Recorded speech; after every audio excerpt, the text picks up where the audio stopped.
for Jurgen Klopp and his Liverpool team. And as Michael said, he was expecting goals early in that second half. We only had to wait 4 minutes, and perhaps after what happened in the first half, it was no surprise that Salah was the one who was going to score it. Yeah, absolutely. There were so many chances in the first half. You just couldn't imagine there weren't going to be any goals. It was a bit of a counter-attack, really, from Liverpool. Right from the back, a long ball, layoff from Nunez, and then cutting inside Diaz. I thought this was brilliant, though, from Nunez. Some people would shoot. Maybe Mo Salah would shoot. I don't know. But he lays it on a plate, and it's a nice little tap. And he would have shot if it was the 89th minute and he was on a hat-trick. He would have shot. Yeah. But from left to right, you know, spreading the Newcastle defence. There was a little question mark about offside, but that clearly showed it. And a really nice, unselfish pass and a tap in for Mo. Yeah, and a milestone goal, as I say, Macca. Only the fifth player in the entire history of Liverpool Football Club to get to 150 league goals.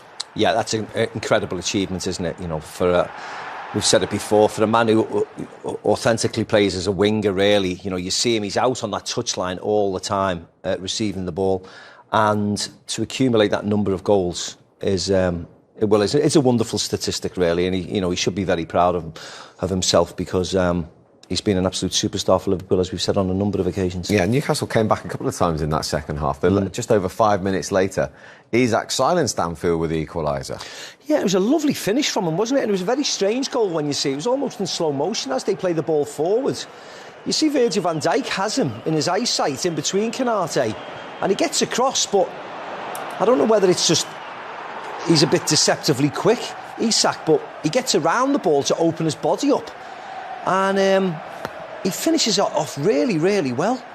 Onside, as you can clearly see. And you think Virgil's just going to run across and get him. But he gets enough time to open up. And you see this finish here.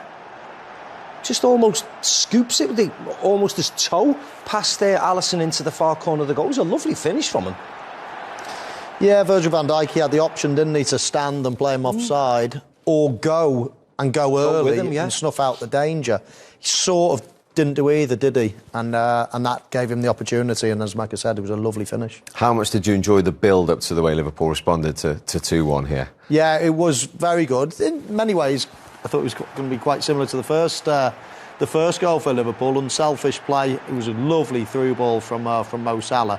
But as you say, the build-up was good. Jota made a big difference when he came on. This was a lovely weighted ball from Salah, and again, everyone was expecting a little dink over the goalkeeper, but to have that awareness when you're looking towards the right-hand side of the pitch at the pass and at the timing and timing your run and everything else, to understand what's in behind you as well, was brilliant. This is just a mark of the player. Little glance there and lays it on the plate.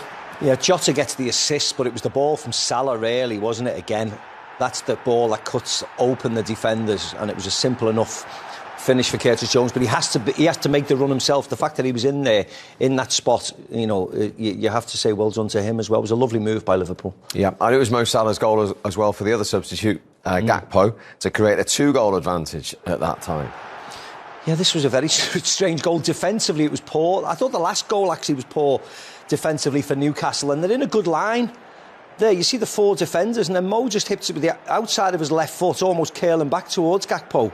And everybody's standing arms out, all the Newcastle defenders, thinking that there's going to be an offside. And it's Botman's left foot. You can clearly see the line of the pitch is keeping him on. And he mishits it, yet he's still got the time just to roll into an empty net. Again, Salah was a little bit frustrating in the first half. And then he ends up scoring 2 and virtually, getting 1.5, getting 2 assists on the game. It was extraordinary in the end. As I say, it's brilliant to watch Liverpool, isn't it? But you sense they're always going to give the opposition a chance, and Botman made it 3-2. Is this a soft goal to concede defensively? Yeah, there will be disappointment. I think every time you concede a set piece, it's frustrating. The smaller players are there to block, and they didn't really do much of a job blocking. And actually, it's Jota that is the one that's ending up, well, if anybody is trying to attack it, I think it comes off Botman's shoulder in the end as well. But they will be disappointed. But Liverpool have got a fantastic defensive record this season. There's one that they should be very proud of. But any time you concede a set piece, there's always an inquiry, let's say, after the game, and because they are things that you can prevent. Great football, sometimes it's hard to defend, but most of the time, or virtually all the time, you should be able to stop a set piece. Now, it didn't matter in the end because it was the fourth goal, and they obviously won by 2 goals. But there's a huge debate at the moment over this penalty for the fourth goal, Diogo Jota. It was a lovely ball by McAllister. I don't know, firstly, why he just doesn't score himself. There's contact by the goalkeeper, but then he goes down 2 strides too late. So, again, once it's given, because there's contact there, Steve, and there is contact, but then he stays on his feet and then falls over. So I don't know what was going through his mind. It'd be interesting to see what it says. Once Anthony Taylor's given it, it's not a clear, not an obvious error, because there's definitely contact. But, yeah, I'm slightly bemused himself, because the contact's there. Why doesn't he fall over there? But he has 2 more steps and then jumps. So it was... Could he have even retrieved the ball? I think he could have. I thought he was going to just tap it in. Yeah, he might have thought, my touch is a little bit too big, I'll go down instead and get a penalty. For me, it's exactly the same as the first one in terms of Diaz. It's the same type of decision. No question, the elbow of Dubravka contacts, with Jota. I think everybody can see that. There's an elbow here. I think it's the left elbow of Dubravka's coming in now. There it is. Yeah, he catches him bang, there, onto the foot. So there's definitely, but 2-3 strides later, you can see he throws himself to the floor. So, and it's exactly the same with the first penalty with Diaz earlier on. He can stand up as well. But, as I said at half-time, when players get touched, a lot of the time now, they think, right, I'll go down. Because if he stayed up, he wouldn't get a penalty. So, call it a dive. Yes, he is going down too easily, but he has been touched. Yeah. And put it this way, VAR aren't going to change because they've seen a touch and he's gone down. So what can you say? I suppose you've got to give a penalty. Right, it's a little bit... I don't like the taste in my mouth, when I say it, but I did the same. If sometimes I would feel a touch, even if I could stay up, if I thought a better chance of a penalty, and it's a split-second decision, a lot of time you might get it wrong, but if you feel someone hit you, why should I stagger to my feet? Why should I stay up if you're illegally hitting me? Now, some people will say, well, it's, not every touch has got to be a foul, you shouldn't go down unless you have to, etc., and I totally understand all that, but... Yeah, if the goalkeeper doesn't touch him, he just rolls it into an empty net, but the fact that he's lost his balance slightly... and he mightn't think I'm going to get there, well, then it's a penalty. Yes, he goes down late. As Michael said, he throws himself to the floor, but it's still a penalty. Is that your presumption? He thinks he couldn't get there? Well, probably. Otherwise, he would have just carried on and rolled it into the empty net himself and gets the goal. It's such a split second. Yeah, it is, split-second decision as well. You feel it, and as soon as you get touched when you're in the box, you're automatically thinking... he's diving at my feet, I'm waiting for a touch and then I'll go down. But then you see the ball is... And then, it happens too quick to really make a good decision. So there's sometimes when someone's come flying in at me and I've jumped over them when I played and lost your balance. There's no contact, but it's a foul because the intent is there to try and get you. The fact that I'm jumping out the way to try and save myself from injury doesn't mean it's not a foul because there's no contact has been made. So that's the same. He thinks he's not going to get there, but the contact was there. Otherwise, he would have rolled it into an empty net. If the goalkeeper leaves him alone, he scores. The goalkeeper's brought him down. The only thing we're talking about is the fact that he fell probably a step and a half too late. That's all we're thinking about. But otherwise, I think it's a penalty, I really do. OK, you mentioned the goalkeeper. Let's get his version of it. Here is the Newcastle keeper, Martin Dubravka. The 2 penalties that Liverpool had, were they fair decisions as you were right in front of them? I don't know, I didn't see that. I obviously need to look if especially the second one from my point of view, I trying to actually put my arms and not trying to catch him, but it's up to the referee, so I don't have to agree, but at the end it was a penalty, so I can't really do much with it. Well, he doesn't agree, and perhaps you wouldn't expect him to. But what I will say is 10 saves tonight, the most of any goalkeeper in a Premier League game this season. Yeah, it broke virtually every record in terms of chances and things like that. We saw 6 goals, which is fantastic to see, but it really could have been more, especially from Liverpool's point of view. They definitely could have scored a couple more, and that man was in inspired form to prevent it. Of course, they missed a penalty as well. Mo Salah in the first half. It was incredible how it was 0-0 at half-time. We expected a few goals. We didn't expect 6. But it was a Liverpool Newcastle of old, let's say. Always entertaining games, and it was great to see. And no surprise that Salah stood up again, having missed, to take this penalty. Yeah. And he couldn't just thrash it like he did the first one. He shows a little bit more guile here, doesn't he? And just places it into the net, of course. And when you see him send the goalkeeper the wrong way, it's always a nice feeling for Mo. But he had an inspired second half, he really did. Manager not looking, as you said before, judging the crowd's reaction, knew it went in. You know, you hope that the penalties don't overshadow, you know, what the overall game was about. Liverpool were extremely dominant today. Extremely dominant. They had so many attempts. Goalkeeper was arguably the man of the match if you don't want to give it to Salah. So you don't want to just talk about the penalty decisions, but there's Mo's numbers up with exalted company there, isn't he? And in Roger Hunt and Rushy and Billy Little and Hodgson. I mean, it's just phenomenal numbers. Yeah, and that's his farewell game for a period of time. We don't know how long, but a reminder to those watching, if Egypt get to at least the semi-finals of the African Cup of Nations, then up to 8 games in League and Cup, Mo Salah will be missing. Well, I do think that the performance of Diogo Jota there has relieved some of the tension, let's say, amongst the Liverpool staff, players and fans, because he made a difference when he came on. And they've got players back. Gakpo came on and scored as well. Of course, Diaz and Nunez started the game, so they've got options. Everybody's fit in those positions as well. So if there was ever a time that you had to lose them, then probably at any point of this season, now's the time. OK, let's hear from the manager, whose team are top of the Premier League. Here he is, Jurgen Klopp. A lot of famous high-scoring games between these two clubs in the past, and it's another 6-goal thriller. That was a real battle at times. Yeah, but in general it was a sensational game from my team, to be honest. We started extremely lively into the game, and I think everybody saw Dubravka or we ourselves made sure that the scoreline didn't get too clear. It was a super game. I loved so many aspects of the game, besides the goals we conceded.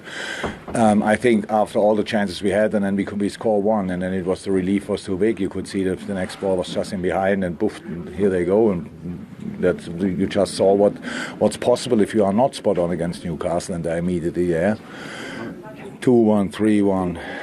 Yeah, and then you saw again, okay, that's with changes. It's not that easy in set pieces. But Pete Gravett sat next to me, and said, who was it? Burn, bomb, and here we go. So twice not awake, but besides that, an unbelievable game, an unbelievable atmosphere, and counter-pressing wise, it was for football schools, I have to say. You have to watch that, and you have to take that, and you have to keep it, and it's unbelievable how we went for them. So it was everything good. I told the boys half time, I would say, besides the scoreline, it should be fun, this game, because it is really a really good game, and so we just have to keep going, and that's what the boys did, and all good. Well, you can feel how delighted Jurgen Klopp is there. He says that the school should watch that game for counter-pressing. Yeah, the counter-pressing, actually, of this last month has been excellent, even including the Man United, Arsenal, West Ham games, exceptional. And when we spoke to him before the Burnley game, he indicated that he's seen it in training, and he feels as if the players are starting to get to a certain level of fitness where they're all locked in on the counter-pressing now, and everybody's getting it, even some of the newer players who were signed in the summer. So we've been really pleased with that aspect of his game. Of course, going forward, they've always been exceptional. They're always going to score goals, Liverpool. They're an incredible team to watch now, aren't they, at the moment? You certainly get your money's worth with them. That is the winning manager. Here's the other side of the story. The one defeated again for the 7th time in 8 games. The Newcastle boss, Eddie Howe. Eddie, that was pretty much a rollercoaster, wasn't it? Yeah, it was a lot happened, action-packed game. We're disappointed with the way we defended for especially the last 2 goals, the build-up to them. But I didn't think the second one was a penalty, and I thought Sean Longstaff's one was just before that. Yeah, I asked Martin about some of the decisions, the 2 penalty decisions. He obviously was watching the ball and obviously can't comment on it as much, but as a manager, what can you say about that? For me, that shouldn't be given. think Martin's pulled his hand away. I think he must have had 2 steps before he's gone down, so for me it's not a penalty. Sean Longstaff's one was, just before that incident. The first one, even the first one, I can see why it's given, but the contact was so minimal. So, yeah, we feel hard done by on those decisions. Has he got a point? Well, on the 2 Liverpool ones, as we've already said, there's definitely touches on both of them. It's what side of the fence you sit on, whether you think... Lots of people think, oh, he's touched him and he's gone down, so it's a penalty. And then there'll be the other side of people that say, well, unless it actually brings you down, then touches that. It's football. So let me ask you this question. Game. Eddie Howe's obviously got this point. Does it matter if it isn't the first stride of when someone goes down? So if that's you in that situation, you're caught and you then take another couple of steps, as Jota did, and goes down, does that matter? Well, they're the 2 scenarios that I was sort of explaining. It depends what side of the fence you sit on, really. The answer is, both of them, the attackers could have stayed on their feet, both of them. But, you know, it's how you interpret them. It really is. And this is no different to how it's always been. You know, it's always been the same. And the problem is, unless you go down, you will never get a penalty. And sometimes you'll get hit and you'll stagger to your feet and stay on your feet and you'll miss the chance and it's compromised your ability to score the goal and the referee won't, you know, so... And you ask a referee, I've asked hundreds of them. What about them? You ask them and they'll say, I prefer you to go down. At least it gives me a decision to make. Have either of you ever had managers where you've stayed on your feet and said, what you stay on your feet there for? Go down if you feel contact. Well, I've had managers not necessarily having a go at you, but I've had managers say, if there's contact in the box, go down, yeah, absolutely, yeah, because why wouldn't you go down? It's a better decision. If Jota stays on his feet, if he doesn't touch him, he has a tap-in. He touches him, so it compromises his running ability. So if he feels then, because of that touch, he cannot get to the ball to stick it into the empty net, he goes down and wins the penalty. Surely that has to be right. If he doesn't touch him, then it's a simple goal. So if he's compromised his ability, well, then he has to go down. It doesn't matter if it's a second later, if he feels he's not going to catch it. But I understand I fully expected Eddie Howe to say this. Yeah. But Liverpool had 35 attempts today. There's bigger things to think about than this. This is just an excuse. And I fully get that he's got an excuse. But yet he does go down too late in a perfect scenario. If he falls down straight away, everybody goes, it's a clear penalty. But it's the fact that he has another step and he probably thinks, I can't score, then he goes down. The bigger picture is Liverpool are 3 points clear. They're looking imperious, aren't they? I know because they're top of the... But are they the team that can really stop Manchester City this season? They certainly are, yeah. I mean, I think Manchester City, if you said to them, who's your biggest danger, they'd say Liverpool. And they've done particularly well because big changes at the start of the season, totally new midfield, 1 or 2 new attacking players. You know, a lot of change went on in that team. And as they've evolved, they've continued to win, which is not easy. So, yeah, I've been really impressed with them. And you would expect this team to keep getting better with all those changes. I think that midfield can certainly play better, and I think they will. Michael, thank you as always for your company. What a way to start 2024. Liverpool, top of the league, 3 points clear, and 4 more goals, and 151 league goals for Liverpool for Mo Salah. From the 3 of us, we'll see you soon.